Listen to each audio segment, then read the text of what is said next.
말씀하셨습니다. 예수님의 유언입니다. 우리가 사람도 유언은 끝까지 남깁니다. 청개구리가 그랬다고 그러잖아요. 자식이 하도 말을 안 들으니까 나중에 뭐 어디다 묻더라고? 물가에다 묻더라. 그래서 비만 오면은 청개구리 개굴개굴하는 이유가 참 너무 말을 안 들으니까 이놈이 물가에다 묻으라 그러면 이제 산에다 묻을 줄 알고 물가에다 묻으라 했더니 마지막 유언은 그래도 내가 지켜야지. 그러면서 그 물가에다 묻었다고 그러잖아요. 이 유언은 참 중요합니다. 사람이요, 마지막 남기는 말은 그렇게 중요해요. 예수님이 유언으로 남긴 거거든요. 가서 제자 삼으라고. 자, 내일이면 무슨 날이죠?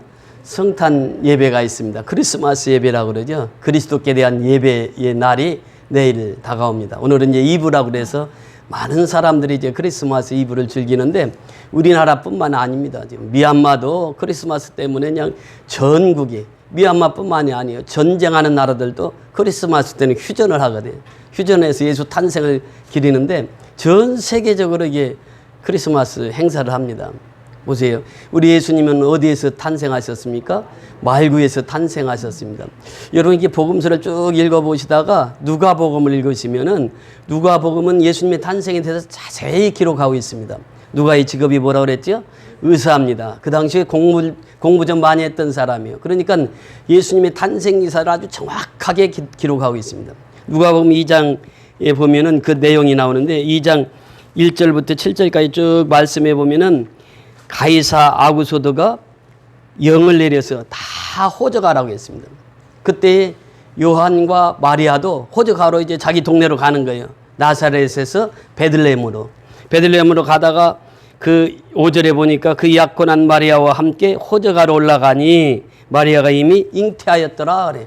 이미 잉태하였더라. 약혼했는데 잉태가 된 것이죠. 아직 결혼도 안 했는데. 그래서 거기 있을 때에 해산할 날이 차서 첫 아들을 낳아 어디에 뭐로 싸서? 강보로 싸서 구유에 누웠으니 이는 여관이 있을 곳이 없음이로라 그래요. 말구역하네. 여물통에서 예수님이 탄생하셨단 말이죠. 그래서 이 찬송가 가사에도 보면은 우리가 그 어린 주 예수, 그 어린 주 예수 누릴 자리 없어 그 귀하신 몸이 어디에 있네? 구유에 있네. 저 하늘의 별들이 반짝이는데 그 어린 주 예수 꼬리 위에 자네. 저 육축 소리에 아기 잠깨나 그 순하신 예수 우시지 않네. 그 귀한 예수를 나 사랑하니 새날이 밝도록 함께 하소서. 저 주 예수 내 곁에 가까이 계셔 그 한없는 사랑 늘 베푸시고 온 세상 아기들 다 품어주사 주 품 안에 안겨 살게 하소서. 이 찬송가 가사가 오늘 누가복음 2장 7절을 중심으로 해서 이 찬송가 가사가 기록되어 있습니다. 첫 아들을 낳아 강보로 싸서 구유에 누웠으니 이는 여관에 있을 곳이 없습니다. 그러면서 제 8절에 보면 그렇게 말씀하십니다. 8절. 그 지역의 목자들이 밤에 밖에서 양떼를 지키더니 누가? 목자들이 밤에 밖에서 양떼를 지켰단 말이죠. 그 찬송은 우리가 조금 전에 불렀던 123장입니다. 123장에 보면 저들 밖에 한밤중에 양틈에 자던 목자들 천사들이 전하여 준 주 나신 소식 들었네. 저 동방의 별 하나가 이상한 빛을 비추어 이 땅 위에 큰 영광 나타날 징조 보였네. 그 한 별이 베들레헴으로 향하여 바로 가더니 아기 예수 누우신 집 그 위에 오자 멈췄네. 저 동방 박사들이 새 아기를 보고 절하고 그 보배압을 다 열어서 세 가지 예물 드렸네. 노엘 이스라엘의 왕이 나셨네. 이 찬송가가 바로 8절을 중심으로 해서 이 찬송가가 기록됩니다. 그러니까 누가는요 예수님의 탄생을 아주 자세히 기록하고 있습니다. 그래서 8절에 그 말씀, 그 지역의 목자들이 밤에 밖에서 양떼를 지키더니 주의 사자가 곁에 서고 주의 영광이 그들을 두루 비추며 크게 무서워하는지라 천사가 이르되 무서워하지 말라. 보라 내가 온 백성에게 미칠 큰 기쁨의 좋은 소식을 너에게 전하노라. 예수님의 탄생이 뭐예요? 큰 기쁨의 좋은 소식을 전하는 거예요. 이것이 굿뉴스입니다. 이것이 가스펠이에요. 예수님의 오심은 복음을 이루신 거예요. 복음은 예수님의 탄생부터 시작됩니다. 예수님의 탄생이 좋은 소식이요 큰 기쁨의 소식이라는 거예요. 그러면서 오늘 다윗의 동네에 너희를 위하여 누가 났으니? 구주가 나셨으니. 구주가 다윗의 동네에, 베들레헴에, 그 조그마한 동네에 구주가 나셨다는 게, 구주가 온 세상을 구원할 구주가 거기서 탄생하셨다는 거예요. 곧 그리스도 주시니라. 너희가 가서 강보에 쌓여 구유에 누워있는 아기를 보리니 이것이 너에게 표적이니라 하더니 호련히 수많은 천군이 그 천사와 함께 하나님을 찬송하여 이르되, 자, 어떻게 찬송했죠? 지극히 높은 곳에서는 하나님께 영광이요, 땅에서는 하나님이 기뻐하시는 사람들 중에 평화로다 하니라. 그 예수님의 탄생을 이렇게 누가는 자세히 기록하면서 예수님의 탄생이야말로 온 인류를 구원할 그 자가 작고 작은 베들레헴 고을에 탄생하셨다고 하는 이 기쁜 소식을 전하고 있습니다. 여러분, 이 기쁜 소식을 요한 사도는 어떻게 전하고 있습니까? 오늘 요한복음 1장에 보면은 오늘 본문 35절에 그렇게 말씀하십니다. 오늘 본문으로 돌아와서 35절 같이 보십니다. 또 이튿날 요한이 자기 제자 중 두 사람과 함께 섰다가 36절 37절 같이 읽습니다. 예수께서 거니심을 보고 말하되 보라 하나님의 어린 양이로다. 두 제자가 그 말을 듣고 예수를 따르거늘. 이 말씀을 보면요, 참 제자가 누구인가를 자세히 알 수가 있는 구절입니다. 여기 보세요. 36절에 보니까 예수께서 거니심을 보고 말하되 뭐라고 그랬습니까? 보라 하나님의 어린 양이로다 그래요. 우리 전에 같이 말씀 보았던 내용 있죠? 그 위에 올라가면 29절에 뭐라고 말씀하십니까? 29절에 보면 이튿날 요한이 예수께서 자기에게 나오심을 보고 이르되 보라, 뭐라고 그랬습니까? 세상 죄를 지고 가는 하나님의 어린 양이로다. 그 어린 양이 탄생하는데 그는 무슨 죄를 지고 간다고요? 세상 모든 죄를 짊어진 거예요. 그러니까 예수님은 모든 세상의 죄를 짊어지고 걸어가고 있어요. 그 어린 양을 보라 하네. 세상 죄를, 우리가 하늘나라에 가지 못하는 것은 무엇 때문에 못 가죠? 죄 때문에 못 가는 거예요. 그래서 로마서 3장 23절에 보니까 모든 사람이 뭐예요? 다 죄인이라는 거예요. 우리는 다 죄인이에요. 죄의 삭은 뭐라고 그랬습니까? 사망이라는 거예요. 로마서 6장 23절에 죄의 삭은 사망이라. 그 모든 세상의 죄인들을 구원하시기 위해서 누가 오셨다고요? 예수님이 오셨다는 거예요. 그러니까 세상 죄를 짊어지고 가는 하나님의 어린 양이로다 그래요. 여기서 보면요, 구속자이신 예수님께서 이 땅에 오셔서 모든 인류를 구원하실 때 이것을 예표로 보여준 것이 있습니다. 그것이 무엇이냐면 홍해 사건이에요. 이스라엘 백성들이 홍해를 건너야 되는데 홍해 바다를 어떻게 건넙니까? 뒤에서는 애굽 군대가 쫓아오죠. 옆에는 산이 막혀 있죠. 앞에는 홍해 바다가 가로막혀 있죠. 그래서 밤새 기도를 합니다. 모세가 기도했을 때 하나님께서 주신 말씀이 무엇입니까? 너희는 오늘날 가만히 서서 하나님이 행하시는 구원을 보라 그래요. 그러니까 우리는 가만히 서서 하나님이 어떻게 행하시는가, 그것을 보라는 거예요. 밤새 동풍을 일으켜서 홍해 바다를 쫙 가르칩니다. 그리고 이스라엘 백성들 다 구원시켜요. 여기에서 보면은 이제 구주 하나님께서, 구주 예수께서 이미 우리에게 보여주고 있는 것이에요. 구원자로 오신 예수는 이미 우리를 구원해 주시고 그 예수만 믿으면 우리는 구원받아서 살아간다고 하는 것을 미리 예표로 보여주신 것이 홍해 사건입니다. 그래서 이 하나님의 어린 양이라고 하는 것은 우리에게 귀중한 의미가 담겨 있어요. 우리의 모든 죄를 사하실 분은 하나님의 어린 양이라는 거예요. 그 어린 양이 죽임을 당해요. 여러분 보세요. 우리가 아무 흠도 없고 점도 없이 이 땅에 오신 분이 예수란 말이죠. 그래서 예수 이전에 구약에서는 제사를 드릴 때에 그 염소를 잡아서, 어린 염소를 잡아서 그 하나님 앞에 바칩니다. 그 염소 중에 아세셀이라는 염소가 있어요. 그 염소는 모든 죄를 그 염소에게 다 안겨요. 그리고 이제 그 들로 밖으로 쫓아보냅니다. 이것이 아세셀 염소예요. 그러니까 이 염소가 세상 모든 죄를 짊어지고 가서 이제 했던 것처럼 예수님은 아무 흠도 없고 점도 없이 우리 죄 때문에 예수님이 십자가에 죽으셨어요. 이것이 바로 보라 하나님의 어린 양이로다. 누가 지금 선포하고 있습니까? 세례 요한이 이 소식을 전하고 있어요. 세례 요한은 예수님의 참 제자였습니다.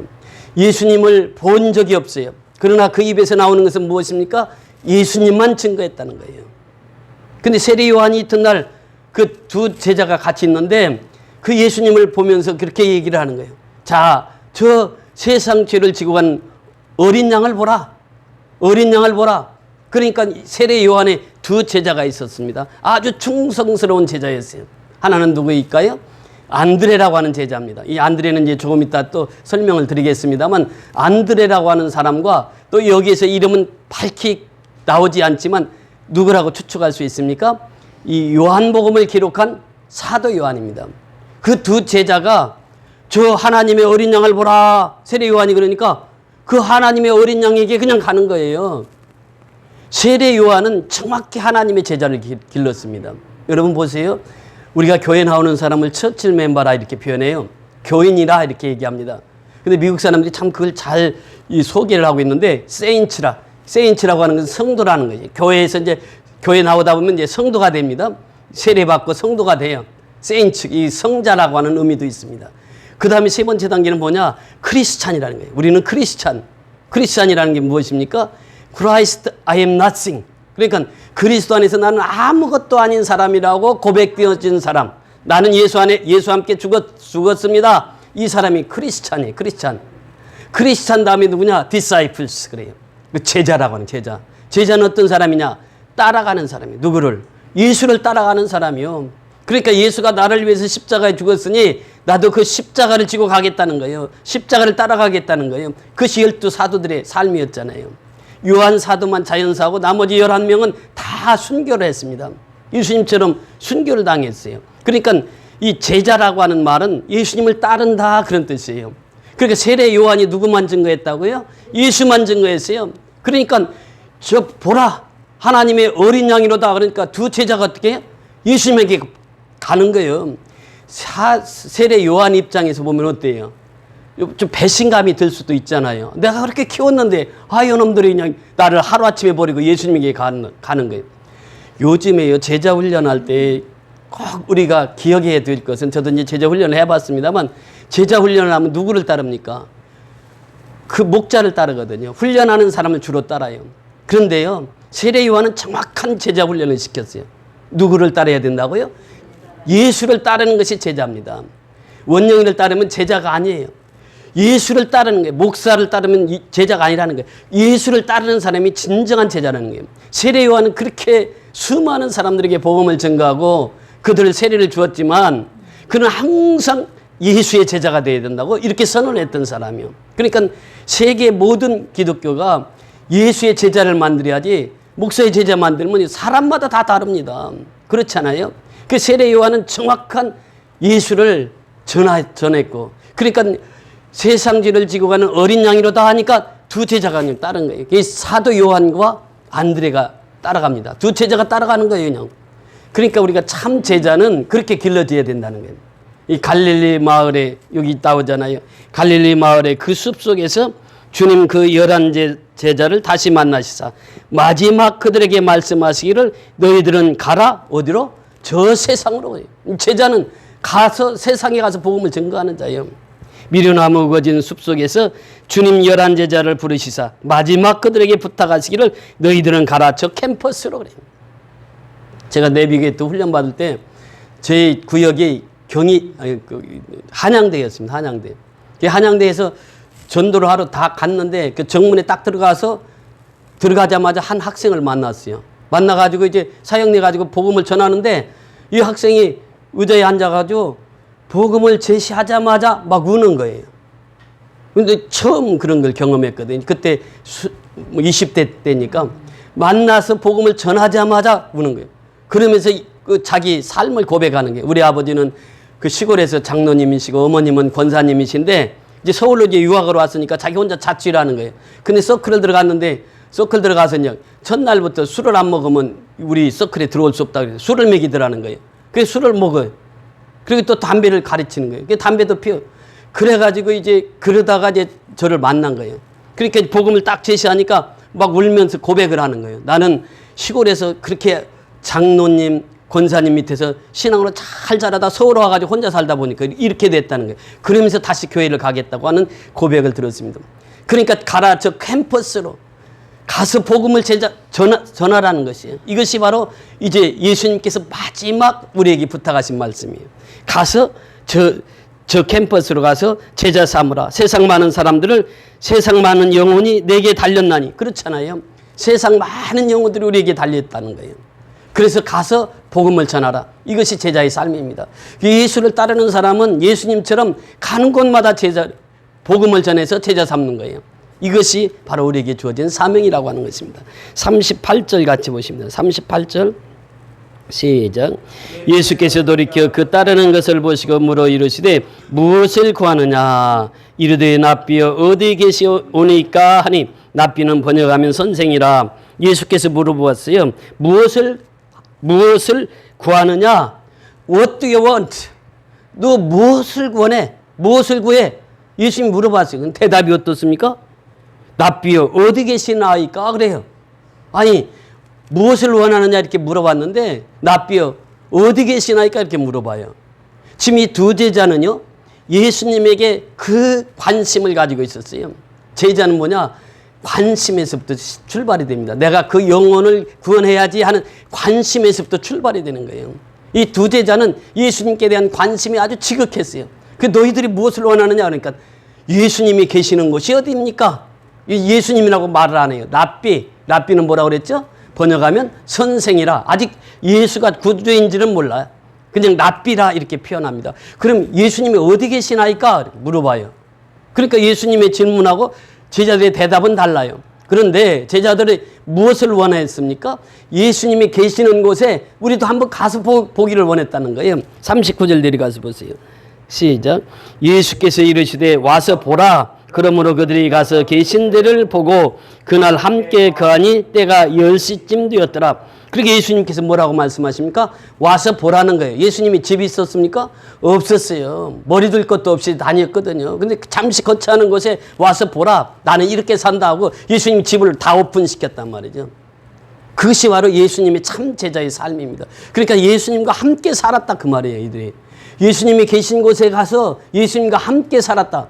때가 10시니라 10시라고 하는 것은 그 시간에 오전 10시니까 여기 그 시간에 6시를 더하면 우리 시간이 됩니다. 그럼 몇 시입니까? 오후 4시 정도에 예수님이 거처하는 곳에 찾아갔단 말이에요. 그날 밤 같이 잤을 거예요. 그러면서 이제 그 두 제자가 예수님의 제자가 됩니다. 이 제자는 뭐냐? 예수님과 함께 사는 사람들이에요. 그러니까 3년 6개월 동안 12제자를 예수님이 데리고 다니면서 같이 살았잖아요. 아침에 밥 같이 먹고 점심에 먹고 또 복음 전하러 다니고 저녁에는 같이 잠자고 예수님의 생활에 다 노출이 되어 있는 거예요. 그래서 이 제자는 뭐냐? 예수님과 함께 사는 사람이 제자라는 거예요. 그래서 제가 엊그제 김동우 선교사님을 만났는데 그 센터에 이제 가서 보았을 때 제일 감동이 깊었던 것이 뭐냐면 거기 제자들이 한 20-30명이 같이 삽니다. 그러니까 이 선교사들은 따로 선교사 사택이 있고 또 그 다음에 이제 그 선교지가 따로 있는데 이분은 그냥 거기서 같이 살아요. 한 20-30명 되는데 같이 살아요. 그리고 자기가 매일 저녁만 설교를 합니다. 새벽 예배는 돌아가면서 전부 다 제자들이 다 설교를 하게 해요. 근데 거기에 유명한 제자들이 참 많습니다. 이분들이 제자를 삼은 사람들은 어떤 사람이냐면 저 시골 우리나라로 말하면 강원도 그 꼴짝에서 목회하는 그 목사님들의 자녀들을 불러가지고 제자를 삼았어요. 왜 그랬느냐 하니까 목사님의 자녀들이 그래도 말을 잘 듣고 순종을 한다는 거예요. 그래서 이제 그 사람들을 전부 다 이제 시골에서 목사님들, 우리 그리스도계 목사님들 자녀들도 많이 있습니다, 거기에.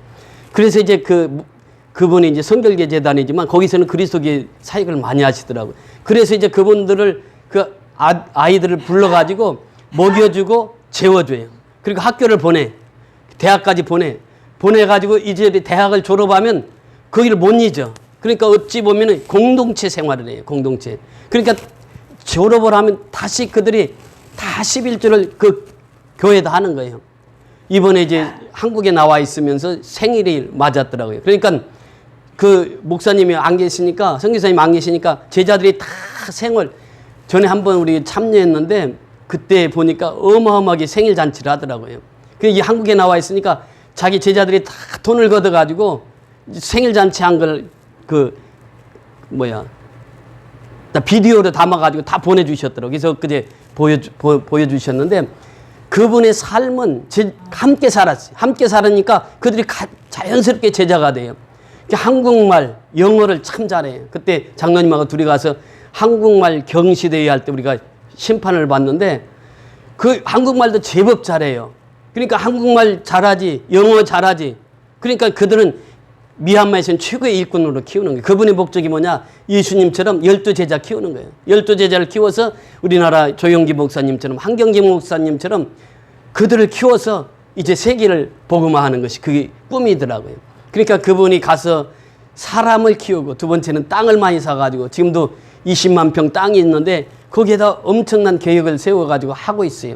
그러니까 우리는 이제 우리가 키워서 이제 그쪽에다가 유학을 시키면 거기서 이제 자동적으로 제자를 키울 수 있게끔 그렇게 이제 그 연결고리를 두고 있는데 예수님은 제자들과 함께 살았어요. 함께 살면서 그 제자들을 키웠단 말이죠. 그러니까 제자는 누구냐? 함께 사는 자들이에요. 예수님께서 그 말씀을 하시면서 예수님은 설교하실 때 주로 이사야 선지자를 통해서 또 시편을 통해서 설교를 하셨습니다. 이사야는 그 당시 최고의 고위 관리들에게 복음을 전했던 사람이에요. 왕들과 친구예요. 그 이사야 선지자가 뭐라고 말씀하십니까? 두려워 말라, 내가 너와 함께함이라. 놀라지 마라, 나는 내 하나님이 됨이라. 내가 너를 굳세게 하리라. 참으로 너를 도와주리라. 참으로 나의 의로운 오른손으로 너를 붙들리라. 하나님이 붙들어 주시니까 그가 어느 곳에 가든지 복음을 증거하는 자가 되었다라고 하는 거예요. 그러니까 오늘날도 역시 마찬가지입니다. 우리가 두려움이 없는 인생은 누구냐? 주님과 함께하는 자예요. 그 사람이 참된 제자라고 하는 것입니다. 참된 제자는 주님과 함께하는 것이에요. 예수님이 말씀하십니다. 이제 하늘과 땅의 모든 권세를 내게 주셨으니 이렇게 표현합니다. 마태복음 28장 마지막 절 18절부터 20절에까지 말씀이에요. 그것은 무엇을 말씀하시고 있느냐? 하늘과 땅의 모든 권세, 즉 하늘의 보좌와 땅의 발등상을 예수님께 다 주었다는 거예요. 모든 권세를 예수님께 다 주었다는 거예요. 엑수시아라고 하는 그 권세를 가지고 예수님은 복음을 전했습니다. 그러면서 그 말씀하시, 그러므로 너희는 가서 그래요. 여기서 말씀하시고 있잖아요. 가서 제자 삼으라고 하는 것이 마태복음 28장 19절로 20절의 말씀이에요. 그러므로 너희는 가서 모든 족속으로 무엇을 삼아? 제자를 삼아. 제자. 성도, 그리스도인 제자를 삼으란 말이에요. 제자를 삼아 아버지와 아들과 성령의 이름으로 세례를 주고, 세례를 준다는 것은 무엇입니까? 이제 제자 삼는데 첫 걸음이 세례입니다. 세례라고 하는 것은 뭐예요? 예수와 함께 죽고 예수와 함께 다시 사는 거예요. 이게 세례입니다. 그러니까 우리는 날마다 세례를 받아야 돼요. 날마다 예수와 함께 죽어야 돼요. 사도 바울의 고백이 그거잖아요. 나는 날마다 죽노라고 하는. 그러니까 이 제자는 날마다 죽는 거예요. 예수 앞에서. 그리고 예수와 함께 다시 사는 거예요. 그러니까 아버지와 아들과 성령의 이름으로 세례를 주고 내가 내게 분부한 모든 것을 어떻게 하라고요? 가르쳐서 지키도록 하라. 이것이 제자란 말이에요. 이것이. 가르쳐서 지키게 해야 되는 거예요. 가르치기만 해서는 안 된단 말이죠. 가르치기만 하면 머리만 크지 행동을 안 해. 근데 예수님은요, 가르쳐서 꼭 지키게 했어요. 그렇게 예수 믿는 사람은 어떻게 해야 돼요? 가르쳐서 지키게 하는 것이 이것이 사명이란 말이죠. 그래서 제자 삼는 것은 이제 이 머리만 키우는 것이 아니라 가르쳐서 지키게 하는 것이 제자 삼는 거란 말이죠. 그러면서 예수님께서 뭐라고 말씀하십니까? 볼지어라, 내가 세상 끝날까지 항상 너희와 함께 있으리라. 그러니까 가서 제자 삼고 세례 주고 가르쳐 지키게 하는 이 사람에게 항상 함께 하시겠다는 거예요. 누가? 예수님께서. 그러니까 이 제자라고 하는 것은 예수님이 항상 함께 하시는 거예요. 그러니까 내가 어려움에 처해도 예수님이 나와 함께 계시고, 내가 기쁜 일이 있어도 예수님이 나와 함께 하시고, 내가 슬픈 일이 있어도 예수님이 함께 하신다는 거예요. 이게 제자의 삶입니다. 그러니까 제자 삼으라고 하는 것은 바로 그거예요. 예수님이 내가 너와 함께 살겠다, 이렇게 말씀이거든요. 그래서 계시록 요한복음 1장 12절에 보면 영접하는 자, 곧 그 이름을 믿는 자들에게는 뭐예요? 하나님의 자녀가 되는 권세를 주셨어요. 그래서 예수님을 영접하면 하나님의 자녀가 되는 거예요. 그러면서 계시록 3장 20절에 보니까 볼지어다 그래요. 내가 문 밖에서 두드리니 누구든지 문을 열면 내가 그에게로 들어가 더불어 먹고 그는 나로 더불어 먹으리라. 예수님과 함께 사는 거, 함께. 이것이 뭐냐? 제자의 삶이라는 거예요. 그 제자의 삶은 예수님과 함께 사는 거예요. 마지막 중요한 것이 있습니다. 40절부터 44절까지 같이 읽습니다. 40절부터 44절까지 시작. 요한의 말을 듣고 예수를 따르는 두세 사람 중에 하나는 시몬 베드로의 형제 안드레라. 그가 먼저 자기의 형제 시몬을 찾아 말하되 우리가 메시아를 만났다 하고 메시아는 번역하면 그리스도라. 데리고 예수께 오니 예수께서 보시고 이르시되 네가 요한의 아들 시몬이니 장차 게바라 하리라 하시니라. 게바는 번역하면 베드로라. 이튿날 예수께서 갈릴리로 나가려 하시다가 빌립을 만나 이르시되 나를 따르라 하시니 빌립은 안드레와 베드로와 한 동네 벳세다의 사람이라. 이 벳세다라고 하는 것은 조그마한 마을입니다. 그런데 벳세다에서는 그 예수님의 누가 등장합니까? 베드로가 벳세다 출신이고, 또 누가? 안드레가 벳세다 출신이고, 또 누가? 빌립이 벳세다 출신이에요. 이 조그마한 고을에서 이렇게 베드로 사도가 탄생했고, 빌립이, 안드레가 바로 이 동네 사람들이, 같은 동네 사람들이에요, 이 사람들이. 근데 여기 보세요. 지금 안드레가 예수를 만났어요. 그리스도를 만났어요. 40절에 보니까 요한의 말을 듣고 예수를 따르는 두 사람 중에 하나는 시몬 베드로의 형제 안드레라. 이 형제 안드레라라고 했을 때 대부분이 베드로가 형이고 안드레가 동생이라 이렇게 표현하는데 사실 정확하지는 않습니다. 이게 형제로만 표현되어 있어요. 그래서 동생인지 형인지는 잘 몰라. 그러나 형제 안드레라. 안드레가 제일 예수를 만나고 나서, 그리스도를 만나고 나서 그가 먼저 달려간 곳이 어디입니까? 집에 갔어요. 집에. 그 친형제거든요. 안드레하고 베드로는. 그러니까 형제들 둘이 크다 보면 어때요? 남자들은 싸우기도 잘하고 그래요. 어려서 클 때는. 그러니까 막 형제들 이렇게 둘이 보면은 그렇게 친한 형제도 있지만 친하지 못한 형제도 있거든요. 근데 이 안드레는 그리스도를 만나자마자 누구를 찾아가요? 그 형제 베드로를 찾아간 거예요. 베드로를 찾아가서 뭐라고 말하고 있습니까? 나 누구를 만났다?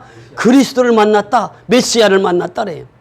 그러면서 와보라. Come and see 그래. 와보라. 그래서 그리스도에게 데리고 옵니다. 이것이 안드레의 삶이었어요. 안드레는 많이 나오지 않습니다. 오병이의 기적에 보면은 이 빌립과 안드레가 나오죠. 안드레가 이제 그 물고기 떡 5덩어리인가요? 물고기 2마리, 떡 5덩어리. 그거 갖다 준 사람이 안드레예요. 안드레가 거기 한번 나오고 나오지도 않아요, 성경에. 근데 안드레는 누구를 전대했어요? 베드로를 전대했다면 베드로를 전대해서 베드로가 얼마나 큰 사역을 합니까? 안드레의 사역은 뭐예요? 자기 형제 전도한 것밖에 없어. 그렇게 큰 사역이 없습니다. 근데 안드레를 통해서 그 어마어마한 사역을 이루게 하죠. 여기 보세요. 그가 먼저 자기의 형제 시몬을 찾아 말하되 우리가 메시아를 만났다 하고, 메시아는 번역하면 뭐라고요? 그리스도라는 거예요. 그리고 예수께로 오니 예수께서 보시고 이르시되 내가 요한의 아들 시몬이니, 바 요한 이름. 이 바라고 하는 것은 아들이고 요한이라고 하는 것은 요한의 아들 시몬이니 장차 게바라리라. 게바는 뭐예요? 이 반석, 락 이런 뜻입니다. 반석이라는 뜻이에요. 너는 반석이 되리라. 너는 아무것도 아닌 사람이었는데, 시몬이었는데 이제는 내가 장차 게바라 불리우리라. 반석이라는 이름으로 살 것이다. 그러면서 예수님께서 보시자마자 그렇게 말씀하십니다. 네가 요한의 아들 시몬이니 장차 게바라 하리라. 게바는 번역하면 뭐라고요? 베드로라. 그러니까 예수님 첫눈에 베드로를 알아봤다는 거예요. 그래서 예수님이 수제자로 베드로가 활동을 하잖아요. 그러면서 43절에 보면 이튿날 예수께서 갈릴리로 나가려 하시다가 빌립을 만나 이르시되 뭐라고 말씀하십니까? 나를 따르라. 예수님이 첫 전도해서 열매를 맺은 사람이 누굽니까? 빌립입니다. 빌립은 예수님께 직접 전도를 받았어요. 직접 예수님이 빌립을 만나서 나를 따르라 그랬어요. 나를 따르라. 지금 베드로는 누구를 통해서 전도가 되었다고요? 형제 안드레를 통해서 전도가 되었거든요. 근데 이 빌립은 예수님이 직접 너 나를 따르라. 직접 따랐던 제자가 빌립입니다. 그러니까 여기에서 핵심은 무엇입니까? 이제는 예수님이 행하신 일처럼 우리는 복음을 전하는 자가 되어야 된다는 거예요. 예수님과 함께 사는 사람은 늘 그 예수님을 전달하는 자가 되어야 된다고 하는 것입니다. 우리가 땅끝까지 세계 선교를 하기 위해서는 어떻게 해야 돼요? 예수를 증거하는 자가 되어야 된다는 거예요. 이것이 바로 예수님이 마지막 우리에게 부탁하신 지상 대사명입니다. 요즘에 미얀마 사태가 점점 어려워지고 있는데 지금 이 김동호 선교사님 얘기를 들어보니까 중국을 국경으로 하고 있는 지역에 그 시민군들에게 중국 사람들이 이제 그 신무기가 들어오니까 그 무기를 갖다가 이제 팔아야 되는데 그 미얀마 시민군들에게 공짜로 준다는 거예요. 그 중국의 근처에 있는 사람들은 다 중국인이 되기를 원한다는 게 미얀마 사람들이에요. 왜냐하면 중국이 국적을 가지고 있으면 세계에 활동하는데 크게 역할을 할 수가 있잖아요. 미국 시민권처럼 그게 이제 중국 시민권을 가지게 되면은 그들이 그만큼 이제 미얀마 정부하고도 견줄 수가 있고, 그래서 이들은 중국 시민권을 원해서, 그러니까 중국 입장에서는 그 무기를 줘서 쿠데타 군만 물려치고 그러면 이 소수민족끼리 한 나라가 되고 지금 또 버마족들이 한 나라가 되고 그래서 나라가 두 개로 쪼개질 가능성이 있습니다. 그런 얘기를 하시더라고요. 그래서 계속 반군을 누가 지원하느냐? 중국에서 그냥 그 재래 무기들을 갖다가 너희들 마음껏 갖다 썼다 그러니까 그 재래식 무기로 가서 쿠데타 군에게 공격을 해가지고 그 중국에서 미얀마로 가는 그 선을 지금 반군이 다 장악을 했답니다, 지금. 그래서 지금 이제 계속 이렇게 심하게 되면은 이제 나라가 두동강 나지 않을까 그런 앞으로 예측을 하고 있더라고요. 지금 상당히 어려운 전시 상황이라는 게 지금이. 그러니까 우리가 미얀마를 위해서 늘 기도하고 지금 이 전시 상황과 같은 이 상황 속에서 우리 지교회 성도들은 계속해서 예배를 드리잖아요. 그러니까 그들이 예배 드리는 것은 정말 생명을 걸고 예배를 드리는 거예요. 그래서 우리가 이 복음을 전하는 것, 우리가 7년 동안 그곳에 이제 계속 복음을 전했는데 지금 열매들이 맺혀지잖아요. 이렇게 어려운 상황 속에서도 교회를 떠나지 않아요. 교회로 나오는 거예요. 생명을 걸고 주님 앞에 나오는 거예요.